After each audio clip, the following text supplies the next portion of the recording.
boldness in reality follows boldness in thoughts. And I absolutely feel that business leaders need to be so much more bullish, so much bolder in their thought process. And I'll tell you why I'm saying this is because I was in a conversation with a client recently, and he had given himself a task of taking some time out to reflect on how he could build on the growth that he's already witnessing. So this is a seven-figure profit business.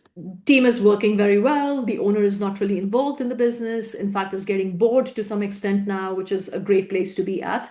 And that is why this whole exercise of saying, okay, what's the next phase? And when I had a discussion with him, he talked about some ideas like, yeah, maybe we can hire some people, and maybe I can focus a little bit more on the KPIs of people and reviewing them, giving them feedback, which is all very good. But I stopped him mid-sentence and I just stopped. Like, seriously, it's quite underwhelming, the thought process, the boldness of your thoughts. And he's saying, what do you mean? I said, so what's the focus? He said, the focus is that I want to see what can I do to grow the business. I said, okay, that this is sounding tinkering. It's all important. It's all good. I'm not saying it's not, but this is not the next level thinking. And look, I'm just literally urging you to also reflect on your thought process. Are you bold in your thinking? Do you ask audacious questions? Because questions are the answers. If the questions are timid, if the questions are tinkering based, then the answers are tinkering. Answers are incremental. Answers are marginal. And this is where you have to train your thought process. You have to lead and you have to guide and you have to kind of really train the mind to think in a certain way so that you can get the answers. Or even if you're not getting the answers, you can stay with those questions which feel perturbing to a large extent. The word is there is audacity in those questions. So going back to the client, he said, what do you mean, Shweta?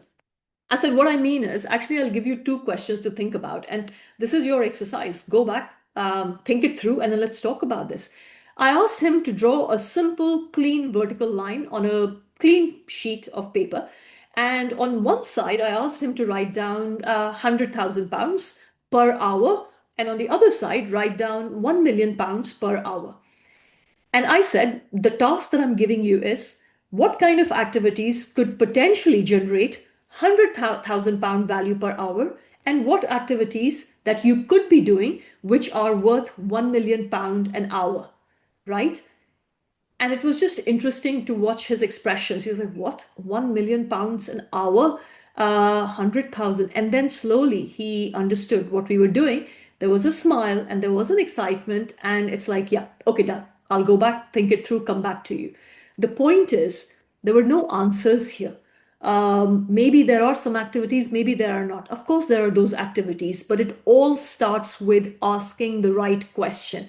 And I urge you to ask the right questions, ask bold questions, ask audacious questions, ask the questions which make you feel the butterflies. Because if you're not feeling that shift in your comfort zone, in your thinking, in your saying, ooh, how will I go about that? If you don't know the answers to some questions, means you are in your comfort zone. So annihilate that, push the zone, and ask the questions which truly perturb you, because that's the boldness of thought that you need to seek.